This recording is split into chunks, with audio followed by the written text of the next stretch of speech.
नमस्कार, मैं दयाशंकर मिश्र। इस वक्त बीजेपी को सबसे ज़्यादा दो चेहरों की तलाश है।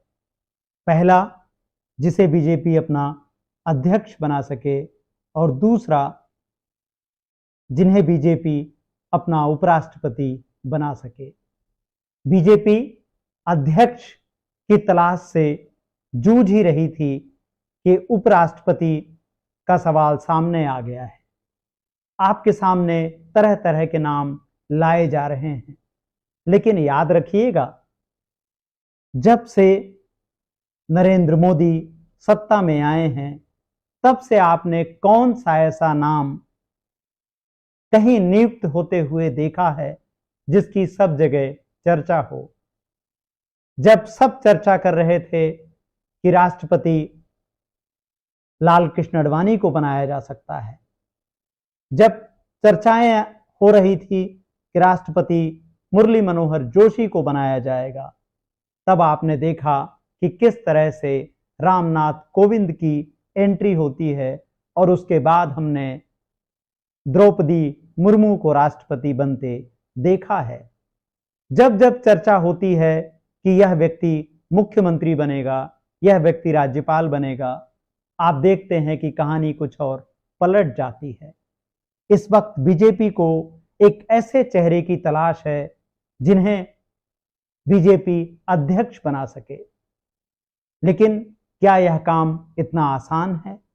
क्या जगत प्रकाश नड्डा होना इतना सरल है? जगत प्रकाश नड्डा होना बहुत मुश्किल है। अगर ऐसा नहीं होता तो दूसरा कोई व्यक्ति बीजेपी का अध्यक्ष बन गया होता। जेपी नड्डा को जून 2019 में सबसे पहले बीजेपी का अंतरिम अध्यक्ष बनाया गया और कहा गया कि बीजेपी जल्द ही अपने पूर्णकालिक अध्यक्ष की तलाश पूरी कर लेगी। लेकिन उसके बाद 2020 की शुरुआत में ही जेपी नड्डा को ही बीजेपी का पूर्णकालिक अध्यक्ष बना दिया गया। बीजेपी में अध्यक्ष का कार्यकाल 3 साल का होता है और अब जेपी नड्डा अपना दूसरा कार्यकाल पूरा करने जा रहे हैं। इससे जेपी नड्डा का महत्व तो आप बीजेपी के भीतर समझ सकते हैं। बीजेपी जैसी पार्टी में अध्यक्ष बनने के लिए 3 गुणों का होना बेहद अनिवार्य है। पहला, आपके पास एक अच्छी शेरवानी हो। दूसरा, आप बनाने वाले की लगातार नियमित रूप से तारीफ कर पाएं। और तीसरा, आप के भीतर रीढ़ की हड्डी ना हो। आपके शरीर में रीढ़ की हड्डी तो होगी ही, वैज्ञानिक रूप से आपके शरीर के भीतर है, लेकिन आप उसे अपनी अलौकिक योग्यता से विलुप्त कर दें। रीढ़ होने पर लगातार परेशानी हो सकती है। इससे पहले भी बीजेपी अध्यक्षों को रीढ़ की हड्डी होने के कारण परेशानी हुई है, लेकिन जेपी नड्डा ने यह तीनों योग्यताएं बखूबी पूरी की हैं। इसलिए जेपी नड्डा की तलाश, नए जेपी नड्डा की तलाश, उनके विकल्प की तलाश बेहद मुश्किल है। जेपी नड्डा क्या कुछ नहीं करते, आपने देखा है। जब चाहे अमित शाह उनको इशारा करते हैं और अध्यक्ष पीछे हट जाते हैं।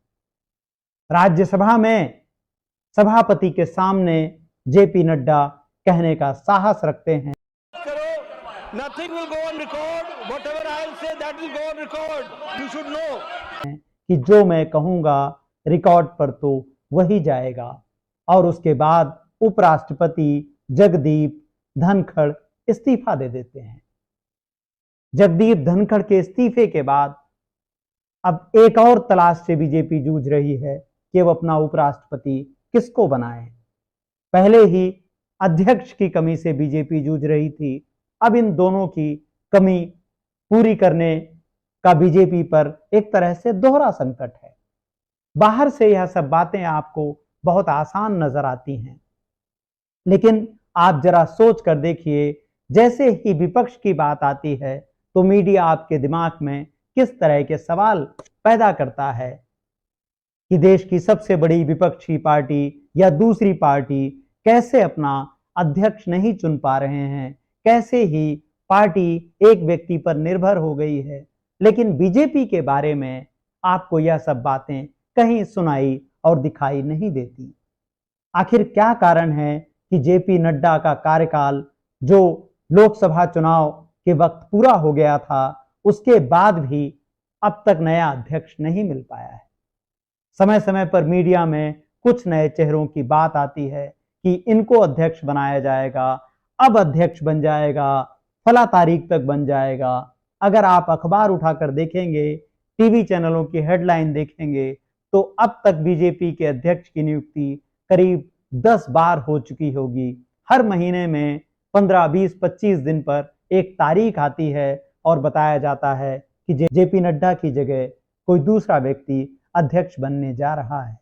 लेकिन अब तक ऐसा नहीं हो पाया है, क्योंकि जेपी नड्डा सरकार के साथ चलते हैं। उनकी अपनी कोई सोच, उनका अपना कोई विचार कभी भी सरकार के सामने नहीं आता है। सरकार की किसी नीति का विरोध करना तो बहुत दूर की बात है, असहमति की एक बात तक आपको सामने कहीं नजर नहीं आती है। यही जेपी नड्डा की खूबी है कि पूरी दुनिया एक तरफ, लेकिन जेपी नड्डा नरेंद्र मोदी के साथ एकदम लयबद्ध हैं। भले ही सदन में उनको यह कहना पड़े कि रिकॉर्ड में वही जाएगा जो मैं कह रहा हूं। संसदीय मर्यादाओं को, लोकतांत्रिक परंपराओं को कैसे अध्यक्ष बने रहने के लिए एक तरफ कोने में कर दिया जाता है। जेपी नड्डा का दूसरा कार्यकाल इसका सबसे बड़ा प्रमाण है। इसलिए बीजेपी के भीतर काफी बेचैनी है कि क्या ऐसा एक भी व्यक्ति मिल पाना मुश्किल है जो बीजेपी का अध्यक्ष बनाया जा सके, क्योंकि अध्यक्ष बनने के लिए सबसे ज्यादा जरूरी है कि सरकार जो कर रही है, सरकार जो कह रही है, उसे आंख मूंद कर आप स्वीकार कर लें। बीजेपी के भीतर भी नेताओं की बहुत लंबी फहरिस्त है, एक से बढ़कर एक नेता हैं, लेकिन अगर वह अध्यक्ष पद के लिए उपयुक्त नहीं पाए जा रहे हैं तो इसका क्या कारण हो सकता है? जाहिर है इसका कारण विश्वास की कमी है। और अब जब बात आ रही है कि उपराष्ट्रपति किसे बनाया जाएगा, तो एक बार फिर मीडिया आपके सामने बहुत से नाम लेकर आ रहा है। आइए इन नामों पर एक नजर डालते हुए हम आगे बढ़ते हैं। शिवराज सिंह चौहान का नाम है, राजनाथ सिंह का नाम है, नितिन गडकरी का नाम है, जेपी नड्डा का फिर एक बार यहां नाम चल रहा है, थावरचंद गहलोत का नाम है, इस वक्त राज्यसभा के उपसभापति हरिवंश का नाम है, ओम माथुर का नाम है। लेकिन क्या आपको लगता है कि इनमें से कोई भी व्यक्ति उपराष्ट्रपति नियुक्त किया जा सकता है? अगर आप इन नामों पर विचार डालें तो नितिन गडकरी एकमात्र ऐसे व्यक्ति हैं जो समय समय पर कई बार सरकार से असहमत दिखते हैं, इसलिए उनका नाम तो इस लिस्ट में दूर दूर तक कहीं शामिल ही नहीं किया जा सकता। अब बात शिवराज सिंह चौहान की। नरेंद्र मोदी की तरह ही शिवराज सिंह चौहान भी मध्य प्रदेश के 4 बार मुख्यमंत्री रहे हैं। एक तरह से अगर आप देखें तो नरेंद्र मोदी गुजरात में लगभग 13 वर्ष तक मुख्यमंत्री रहे हैं, उससे कहीं ज्यादा शिवराज मध्य प्रदेश में लगभग 18 साल तक मुख्यमंत्री रहे हैं। उनको पार्टी का, संगठन का और सरकार चलाने का एक लंबा अनुभव है, लेकिन फिर भी उनका नाम उपराष्ट्रपति पद के लिए किसी भी सूची में होना लगभग असंभव है। अगर ऐसा होता भी है तो उसे असंभव ही माना जाना चाहिए, क्योंकि 2023 में बीजेपी को मध्य प्रदेश में विशाल बहुमत दिलाने के बाद भी शिवराज सिंह चौहान को मध्य प्रदेश के मुख्यमंत्री पद से हटा दिया गया था। इसका कारण साफ है, शिवराज बीजेपी के भीतर उन नेताओं में से हैं जो नरेंद्र मोदी को कभी भी चुनौती दे सकते हैं। इसलिए उनका नाम उपराष्ट्रपति पद के लिए बिल्कुल भी किसी भी तरह की सूची में नहीं है। इसमें भी अगर कोई व्यक्ति सबसे आगे माना जाना चाहिए तो वह केवल और केवल जेपी नड्डा हैं, क्योंकि जेपी नड्डा में नरेंद्र मोदी के साथ चलने की खूबी है। आज तक हमने कभी उनकी एक असहमति नहीं देखी है। नरेंद्र मोदी असहमतियों का बहुत ख्याल रखते हैं। इस सूची में हमने जिन जिन लोगों के नाम लिए, उनमें से नितिन गडकरी, राजनाथ सिंह, शिवराज सिंह चौहान, कभी ना कभी उनकी असहमतियां दर्ज होती रही हैं, लेकिन हरिवंश की असहमति कभी दर्ज नहीं हुई है। जेपी नड्डा की नहीं दर्ज हुई है, लेकिन हरिवंश बीजेपी से नहीं आते हैं, वह जदयू से गहरा संबंध रखते हैं। इसलिए बीजेपी कभी भी उन पर उपराष्ट्रपति बनाने का दांव नहीं लगाएगी। बहुत मुश्किल है उनके नाम पर नरेंद्र मोदी का सहमत होना। फिर कोई ऐसा व्यक्ति लेकर आएंगे बीजेपी के भीतर से जो पूरी तरह से नरेंद्र मोदी पर आश्रित होगा। हर निर्णय उनसे पूछ करके ही किया जाएगा। ऐसे व्यक्ति की तलाश में लगातार नरेंद्र मोदी और अमित शाह हैं। देखें यह तलाश कब पूरी होती है। एक खबर और आपके बीच में लगातार आ रही है कि संघ संजय जोशी का नाम आगे बढ़ा रहा है। वही संजय जोशी जो एक समय बीजेपी में सबसे ताकतवर नेताओं में गिने जाते थे, लेकिन जब नरेंद्र मोदी गुजरात के मुख्यमंत्री थे, उस वक्त मोदी के साथ हुए टकराव के कारण संजय जोशी एकदम हाशिए पर चले गए। अब ऐसी खबरें आपके सामने बीच बीच में सोशल मीडिया पर लाई जाती हैं, जिनमें बताया जाता है कि कैसे संजय जोशी की वापसी का संघ प्रयास कर रहा है, लेकिन यह सब खबरें सच्चाई से बहुत दूर नजर आती हैं। संघ जो कहता है वो करता नहीं है।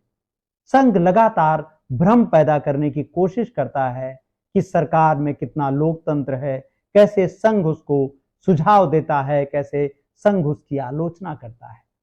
लेकिन असल में बीजेपी तो शरीर है, आरएसएस आत्मा है, दोनों एक हैं, दोनों में कोई विरोध नहीं है। देश के पहले प्रधानमंत्री जवाहरलाल नेहरू ने आरएसएस के बारे में जो कहा था, उसे आप एक रोशनी की तरह, एक टॉर्च की तरह अपने दिमाग में बैठा कर रखिए। नेहरू ने कहा था, अगर आरएसएस कहे कि वह किसी एक दिशा में जा रहा है तो उसे उस एक दिशा को छोड़कर बाकी 3 दिशाओं में खोजना। इसका मतलब आरएसएस जो कहता है वह बिल्कुल भी नहीं करता है। 1925 से 2025 तक का हमारा पूरा इतिहास बताता है कि आरएसएस ने कहा क्या है और किया क्या है। इसलिए इन बातों से सावधान रहिए। आने वाले वक्त में हमें पता चलेगा कि बीजेपी का अध्यक्ष कौन है, बीजेपी किसे उपराष्ट्रपति के पद पर नियुक्त करने जा रही है। लेकिन इन दोनों नियुक्तियों पर आप नजर रखिएगा। यह दोनों नियुक्तियां बिल्कुल ऐसी ही होंगी जिनमें कोई रीढ़ होने की दूर दूर तक कोई संभावना नहीं होगी। ऐसे व्यक्ति नियुक्त किए जाएंगे जो केवल और केवल आदेश का पालन करें। इधर उधर देखने की जिसकी आदत ही नहीं है, केवल जिसे हाँ कहना है, जिसे नागपुर का आदेश ही सच्चा आदेश लगे, जिसे दिल्ली के 2 नेताओं की बात ही एक यूनिवर्सल सच्चाई लगे, केवल वही इन दोनों पदों पर आने वाले समय में नियुक्त होगा। आज के वीडियो में बस इतना ही। लोकतंत्र, संविधान और नागरिक चेतना से जुड़े विमर्श के लिए हमारे चैनल को लाइक कीजिए, सब्सक्राइब कीजिए, ज्वाइन कीजिए और अगर संभव हो तो आर्थिक रूप से हमारा सहयोग ज्वाइन करके आप कर सकते हैं।